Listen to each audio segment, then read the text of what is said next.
एक एक पद है, जगजीत सिंह जी का एक गजल का एक लाइन है,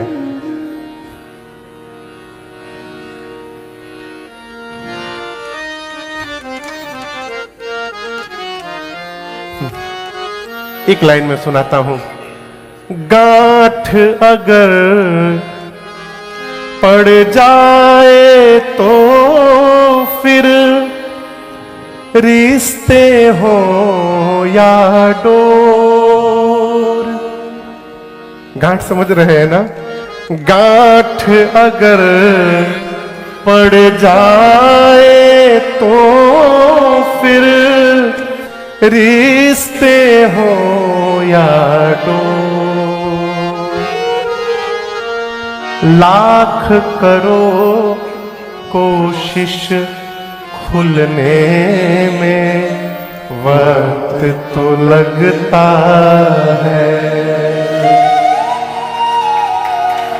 लाख करो कोशिश खुलने में वक्त तो लगता है। नए परिंदे को उड़ने में वक्त तो लगता है। ग्रंथि लग जाए,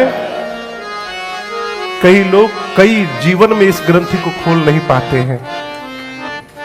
उसी ग्रंथि को खोलने के लिए श्री रामचरितमानस जी इस दुबई की धरती पर आए हैं। ये ग्रंथ हमारे जीवन की हर ग्रंथि को खोल देगा और इसी ग्रंथ श्री रामचरितमानस जी के आश्रम में बैठकर हम और आप आने वाले 9 दिनों तक इस कथा गंगा में नित्य स्नान करने वाले हैं। इस ग्रंथ के रचयिता हैं प्रातः स्मरणीय पूज्यपाद गोस्वामी श्री तुलसीदास जी महाराज। क्या नाम है? तुलसीदास जी महाराज। गोस्वामी श्री तुलसीदास जी महाराज। इस कलिकाल के जीव पर गोस्वामी तुलसीदास जी महाराज ने जो करुणा और कृपा की है, हम अनंत जन्मों तक उस ऋण को उतार नहीं सकते हैं।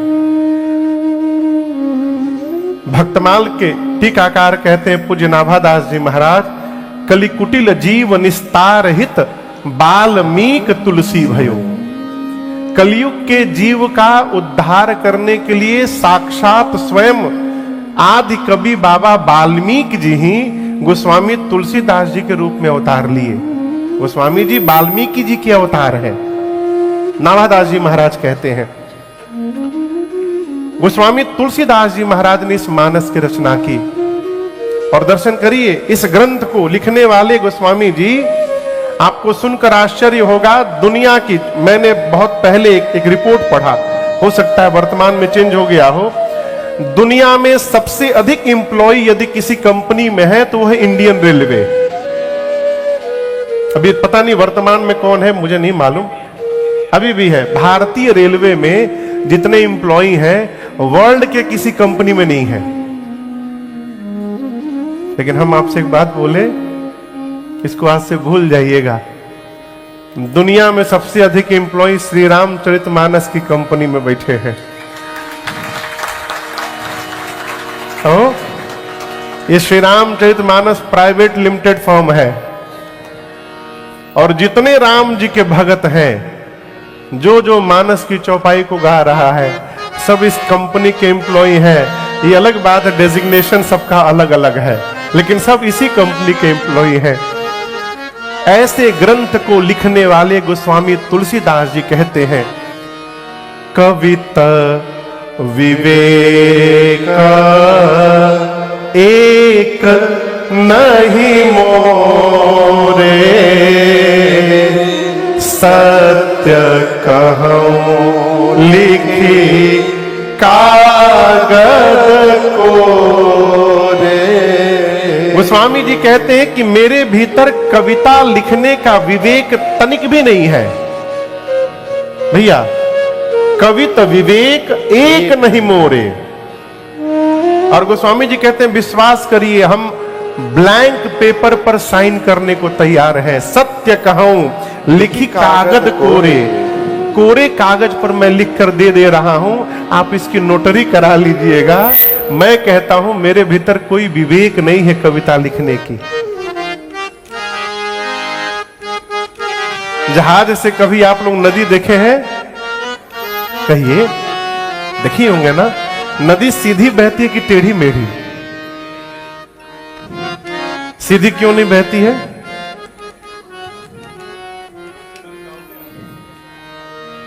नहीं। अब इसका साइंटिफिक कारण मैं बता रहा हूं।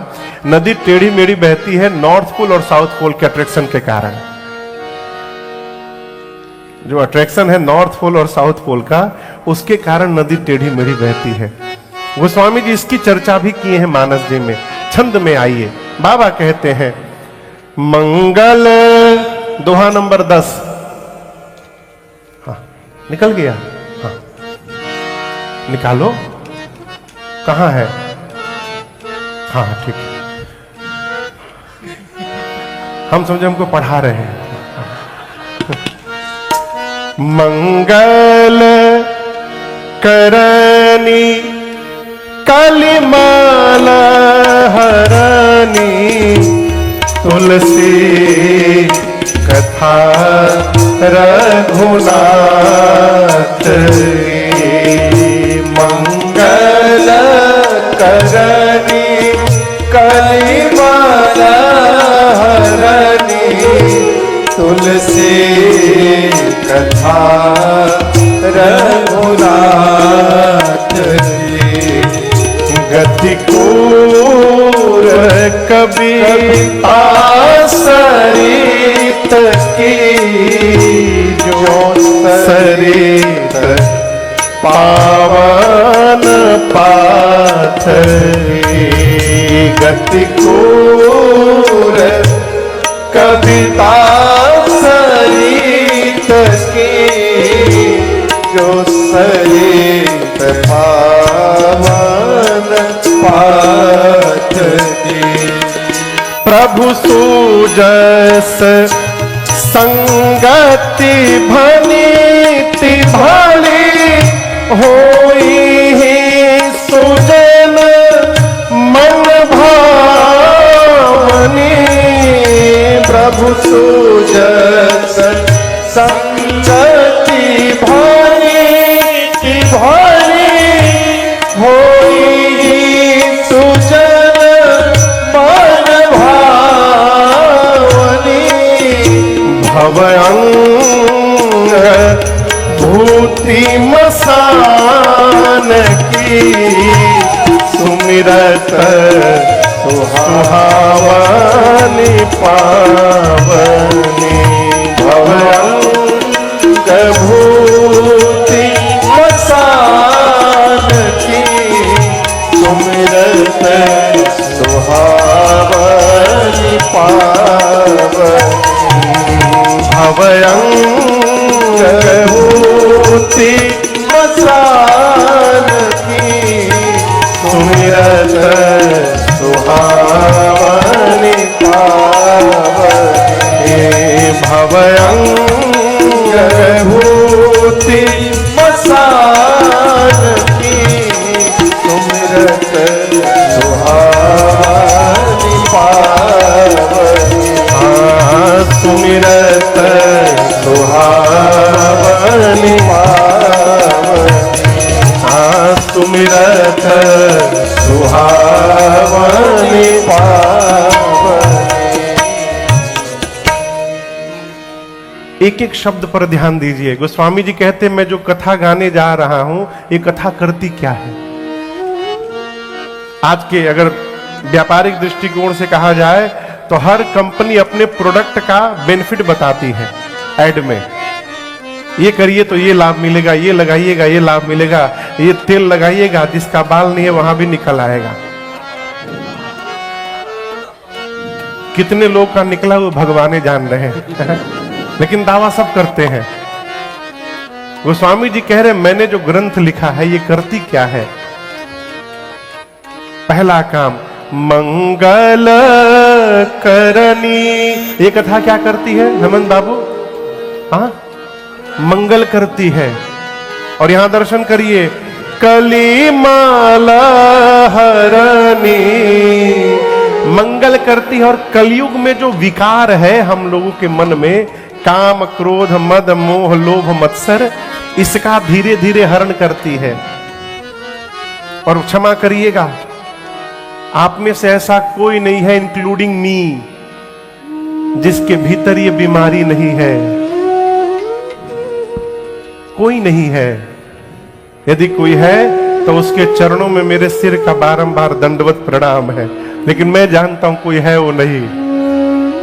किसी न किसी के भीतर काम है, काम नहीं है तो क्रोध है, क्रोध नहीं है तो लोभ है, लोभ नहीं है तो मद है, मद नहीं है तो मोह है, और ये कुछ भी नहीं है तो मत्सर है। क्या है? मच्छर नहीं, मत्सर। मच्छर तो बोले, मच्छर नहीं। क्या है नाम? मत्सर। म आधा तो सर, मत्सर। मत्सर यानी ईर्ष्या। ये 6 प्रकार की बीमारी है: काम, क्रोध, मद, मोह, लोभ और मत्सर। ये बहुत खराब बीमारी है। हमको पता नहीं चलता लेकिन होता है। मद कहते हैं है कोई मेरे आगे टिकने वाला? ये मद है। क्रोध, क्रोधी आदमी का चेहरा, क्षमा करिएगा यदि कोई हो तो, हमेशा ये धनुष बाण बना रहेगा। काम, समझ रहे, कोई ना कोई कामना मन में चलती रहती है। क्रोध, मद, मोह। मोह जानते हैं क्या है? हम ही तो सब कर रहे हैं, ये मोह है। अब मत्सर तो भगवान मालिक है। अभी परसों हम लोग बिहार में कथा पूरी की, सिवान में, तो परसों पूरी हुई है। कल मैं सुबह कलकत्ता पहुंचा हूं, तो जहां मैं रुका था, हमारे बड़े प्रिय हैं बाबू रुपेश जी, यहां आएंगे 10 तारीख को परिवार के साथ। उनका एक बहुत बड़ा होटल है, तो उसी में मैं रुका था। तो जो सोफा था जिस पर मैं बैठा था, तो वो सोफे में वो डिजाइन में गोल गोल बटन नहीं लगते हैं, आप लोग देखे होंगे। तो कोई महापुरुष उन बटनों को नोच दिया था। न जाने ये कौन सा सुख मिलता है, बस में बैठ गए तो सामने वाले गद्दी का स्पंज निकालना। ये तो छोड़िए, एरोप्लेन में जो ट्रे होता है सामने, तो ट्रे के ऊपर पट्टी चिपकाई रहती है। आपका लाइफ जैकेट आपके सीट के नीचे है, please fasten your seat belt. ये 2 पट्टी चिपकाई रहती है। अभी मैं बिने को दिखाया, वो पट्टी नोच के कोई नीचे चिपका दिया था। ईर्ष्या ऐसी बीमारी है। ईर्ष्या से परेशान लोग को यदि आप घर में बुलाकर बिठा दिए, आप चाय लेने जाएंगे, यदि आपका सोफा नया है, वो पेन लेके छेद देगा कि कब ये फटे। मैं सत्य बोल रहा हूं, कब ये फटे। बर्दाश्त करना, दूसरे के सुख को पचा जाना, ये अनंत भगवत कृपा का परिणाम है। ये सहज न समझिएगा। तो ये 6 विकार सबके भीतर है। किसी में कोई है, किसी में कोई है। गोस्वामी जी कहते हैं ये भगवान की कथा मंगल करती है, और ये जो विकार है इनका धीरे धीरे हरण करती है। मंगल करनी कलिमल हरणी, तुलसी कथा, तुलसी कथा रघुनाथ की। अब दर्शन करिए, मैं जहां से प्रारंभ किया था। गोस्वामी जी कहते हैं ये मेरी कविता कैसी है? गतिकूर कविता सरित की जो सरित पावन पाथ की। जिस प्रकार गंगा जी गोमुख से निकलकर गंगा सागर तक गई, तो गंगा जी सीधी नहीं गई। कैसे गई? टेढ़ी मेढ़ी गई, जिगजैग गई। जैसे गंगा जी टेढ़ी मेढ़ी आई हैं, गोस्वामी जी कहते उसी प्रकार ये मेरी कविता भी टेढ़ी मेढ़ी है, सीधी नहीं है। मुझे लिखने का ढंग ही नहीं आता, लेकिन विशेषता क्या है? जैसे कई मोड़ आने के बाद भी गंगा सागर तक आते आते गंगा जी पवित्र नहीं हुई, पवित्र बनी रही। उसी प्रकार ये मेरी कविता टेढ़ी होने के बाद भी पवित्र बनी है, ये मुझे विश्वास है? ये विश्वास है। अब ये विश्वास क्यों है, इसका दर्शन करिए। भगवान शंकर का श्रृंगार जब होता है तो उनके ऊपर पाउडर लगाया जाता है। वो जानते हैं क्या होता है वो पाउडर? भस्म। कहां का?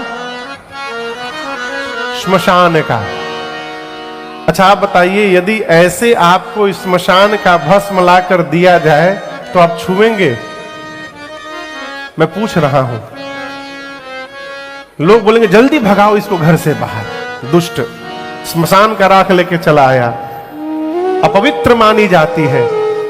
लेकिन वही श्मशान का भस्म यदि भगवान शिव के श्रृंगार से उतरा हो तो उससे पवित्र संसार में दूसरा कोई वस्तु नहीं हो सकता। हम उसको लेके अपने सिर पे लगा लेते हैं। भव अंग, भव यानी भगवान शिव, अंग उनके शरीर पर, भूति मसान, श्मशान का भभूति शिव के अंग से निकला हो, उस अंग उस भस्म का सुमिरत सुहावनी पावनी, यदि उस भस्म का केवल हम स्मरण मात्र कर ले, हमारा जीवन पावन से परिपूर्ण हो जाएगा। इतनी महिमा उसकी है। तो भस्म में ये क्वालिटी कहां से आ गया? शिव जी के संपर्क में आने के कारण। गोस्वामी जी कहते हैं मेरी कविता टेढ़ी मेढ़ी है लेकिन पावनी है, कारण भस्म शिव जी के संपर्क में आया तो पवित्र हो गया। मेरी कविता राम जी के संपर्क में आ गई है, इसलिए मेरी कविता पवित्र हो गई है। गोस्वामी जी उत्तर देते हैं, एहि रघुपति नाम उदारा, एहि गाइए, सुनकर गाइए, नाम उदारा। हाँ, एहि रघुपति नाम उदारा, एहि रघुपति नाम उदारा। अति पावन पुराण श्रुति सारा, अति पावन पुराण श्रुति सारा। मंगल भवन अमंगल हारी, मंगल भवन अमंगल हारी। यहां देखिए, उमा सहित जही जपत पुरारी, उमा सहित जही जपत पुरारी, उमा सहित जही जपत पुरारी, उमा सहित जही जपत पुरारी। गोस्वामी जी कहते हैं ये जो मैं ग्रंथ लिखा हूं, यही महा मतलब, यही महा मतलब इसमें रघुपति नाम उदारा, श्री रामचरित मानस के एक एक चौपाई में राम जी का नाम समाहित है। एक एक चौपाई में। अब आप दर्शन करिए कहां चौपाई में समाहित है। राम कैसे लिखते हैं? हिंदी में बोलिए। हाँ, रो में आ की मात्रा और म। अब मानस की कोई चौपाई उठाइए, अभी अभी जो गाए हम लोग उसी को ले लीजिए। मंगल भवन अमंगल हारी। आगे द्रव, चलिए द्रवों में आइए। द्रवउ सो दशरथ अजिर बिहार। जबकि आधी चौपाई है। चौपाई मने जिसमें चार पाया हो। कितने? चार हो गए बहू? हाँ, चार। हाँ, हाँ। जिसमें चार पाए हो उसको चौपाई कहते हैं। ये भी आधी चौपाई है। मंगल भवन अमंगल हारी एक, द्रवौ सो दशरथ अजिर बिहारी दो। और फिर ऐसे ही लाइन नीचे होगा तो ये 4 पूरा होगा, एक चौपाई। ठीक, अभी आधे में ही देखिए राम कैसे लिखते हैं, रो आ मो, मंगल भवन में मो आ गया। हारी लिखेंगे अमंगल हारी, तो हारी में हो के बाद आ की मात्रा आ गई, और री में रो आ गया, तो रो आ मो तीनों आ गया, राम जी का नाम आ गया। इस तरह मानस की जितनी चौपाइयां हैं, गोस्वामी जी कहते हैं सभी चौपाइयों में राम जी का नाम समाहित है। और राम जी के नाम के होने के कारण ये कथा भले टेढ़ी मेढ़ी कविता है, लेकिन पवित्र कथा है। भक्त इसको भाव से सुनेंगे, ऐसा मुझे विश्वास है। ये गोस्वामी तुलसीदास जी कहते हैं। आप में से बिहार का कौन कौन है? मन हमने के छोड़ले नहीं जा कहीं लागता। यूपी के कौन कौन है? अयोध्या के? अच्छा, बहुत सुंदर, बहुत सुंदर। हाथ, हाँ, भदोही के लोग कहाँ नहीं थे। और बाकी सब जगह से कौन कौन कौन है? बहुत बढ़िया। अरे ये भी कम नहीं है वो। अद्भुत। अच्छा, आप दर्शन करिए। क्या कह रहे थे हम भुला गए। हाँ, चौपाई तो हो गया आगे। हाँ, तो 4 पाई हो गया पूरा। गोस्वामी तुलसीदास जी महाराज। हाँ, आप में से बिहार का कौन कौन है ये पूछा था मैं। बिहार में एक जगह है नालंदा। आज पूरे दुनिया के लोग अमेरिका पढ़ने जाते हैं, ऑस्ट्रेलिया जाते हैं, लंदन जाते हैं, कहां कहां जाते हैं। एक समय था माई बाप जब पूरी दुनिया भारत पढ़ने आया करती थी। पूरी दुनिया। हमारे बिहार में एक नालंदा जगह है जहां पर नालंदा विश्वविद्यालय था। एक दिमाग का सिरफिरा मुगल शासक, उसको जीवन दान मिला। वो मरने वाला था, उसके हकीम हाथ खड़ा कर दिए कि हम बता नहीं पाएंगे। नालंदा से एक वैद्य गए उसको बचाने के लिए। बोले तुमको औषधि खानी पड़ेगी। बोली मैं औषधि नहीं खाऊंगा काफिर के हाथ से। तो कुरान पढ़ोगे ना? बोला हाँ कुरान पढ़ूंगा। तो वैद्य जी ने क्या किया, कुरान के कोने में जहां पन्ना पलटते हैं वहां दवाई लगा दी। अब वो पलट के जीभ से लगा करके पलटता रहा और दवाई भीतर गई, वो ठीक हो गया। तो उसने बुलाया उसको, वैद्य को बताओ, बुलाओ कुछ कैसे ठीक किया मुझे। तो वैद्य जी ने बताया कि ऐसे ऐसे मैंने औषधि लगाई। कहां उसको धन्यवाद करना चाहिए। बोला यदि इस प्रकार का ज्ञान इन लोगों के पास रहेगा तो पूरे विश्व पर कब्जा कर लेंगे। बस सेना लेकर गया और पूरे नालंदा विश्वविद्यालय में आग लगा दी उसने। 6 महीने तक जलता रहा पूरा विश्वविद्यालय। आज भी कभी बिहार जाइए तो उस अवशेष का दर्शन करिएगा। लेकिन आपको पता हो कि हमारे पूर्वज किताब में लिख करके याद नहीं कराते थे, यहां भर करके याद करा देते थे। शिष्य को उनके गुरुजी स्मरण करा देते थे, वो अपने शिष्य को स्मरण करा देते थे। इसी परंपरा में पूरा ज्ञान चलता रहा। गोस्वामी तुलसीदास जी कहते हैं मैंने इस कथा को कहां सुनी। क्या दोहा पढ़िए, दोहा पढ़िए। गोस्वामी जी कहां सुने? मैं पुनि निज गुर सन सुनी, कथा सुसूकर खेत, समझी नहीं तस बालपन, तब अति रहे वो अचे। गोस्वामी जी कहते हैं मैंने सबसे पहली बार इस कथा को अपने गुरुदेव भगवान प्रातः स्मरणीय पूज्य श्री नरहरिया दास जी महाराज के श्रीमुख से सुना। किससे सुना? नरहरिया दास गुरु जी से। कहां सुना? सूकर क्षेत्र में, सूकर खेत। सूकर कहते हैं वराह क्षेत्र में। वराह क्षेत्र में गोस्वामी तुलसीदास जी सबसे पहले गुरु जी के मुख से राम कथा सुने। और गोस्वामी जी कहते हैं मेरे समझ में कुछ नहीं आया। बुरा न मानिएगा, एक बात बोले, आप लोग तो रसिक श्रोता हैं, हम लोग कथा गाते हैं तो भारत में तो हजारों की भीड़ रहती है, उसमें कई लोग सो भी जाते हैं।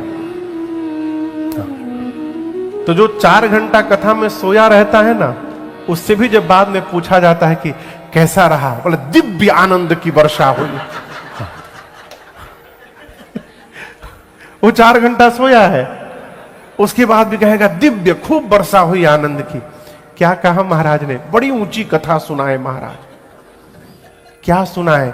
इतनी ऊंची सुनाए कि सब ऊपर ऊपर ही चला गया।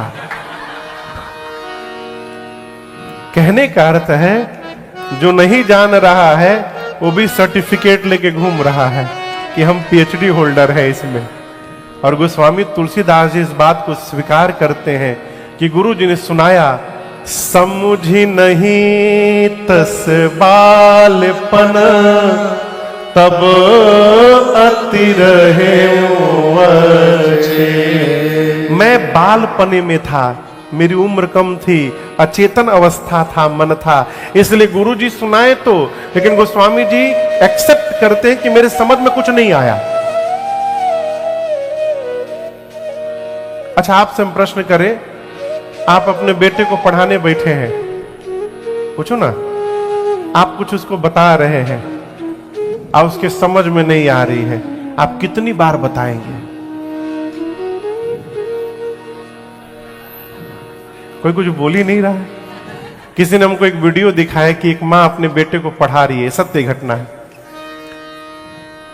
तो बोल रही कि अब मार भी रही है, अब बेचारा बच्चा रो रहा है, एकदम माइंड डिस्टर्ब। बोली कि 8 में से 4 गया, कितना बचा? तो कभी 9 9 9 12 12 12 3 3 3 7 7, डर के मारे जौने लही जाए।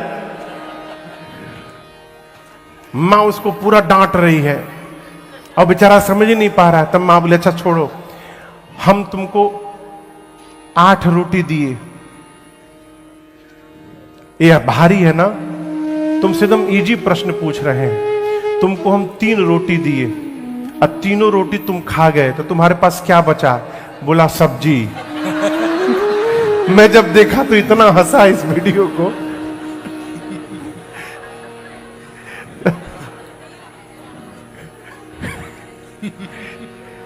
बच्चे कितने भोले होते हैं ना वो, है? आपका बच्चा यदि समझ नहीं रहा है, आप उसको कितनी बार समझाइएगा? ये पॉइंट है। बोलिए बोलिए। माई बोल रही है 3 बार, कि भैया बोल रहे हैं 4 बार। और कोई बतावे? क्या बात। देखिए 3 बार उसको समझाना चाहिए जो गलत रास्ते पे जा रहा है। आप समझ रहे हैं? आप उसको 3 बार रोकिए कि ये रास्ता गलत है, नहीं रुके तो आप शांत हो जाइए। क्यों? बिना भुगते कोई समझने वाला नहीं है। यदि बच्चा बार बार फायर को टच करने जा रहा है तो माता पिता रुकते, अरे नहीं नहीं, हाथ पकड़ते हैं, उसको रोकिए मत, एक बार छू लेने दीजिए। हाँ, एक बार छू लेगा ना, फिर लाइफ में कभी टच नहीं करेगा दोबारा। मैं एकदम प्रैक्टिकल आपसे कह रहा हूं। यहां बात पढ़ाई की हो रही है। आप जानते हैं, नहीं पढ़ेगा तो जगत के रेश में पीछे हो जाएगा। गोस्वामी जी कहते, गुरु जी ने मुझे राम कथा सुनाई, मेरे समझ में कुछ नहीं आई, लेकिन इसके बाद भी गुरुदेव भगवान ने हार नहीं मानी है। गोस्वामी जी कहते हैं, तदपि कही गुर 12 बारा, तदपि कही गुर 12 बारा, समुझी परी कछु मति अनुसारा, समुझी परी कछु मति अनुसारा, भाषा करत में सोई, भाषा करत में सोई,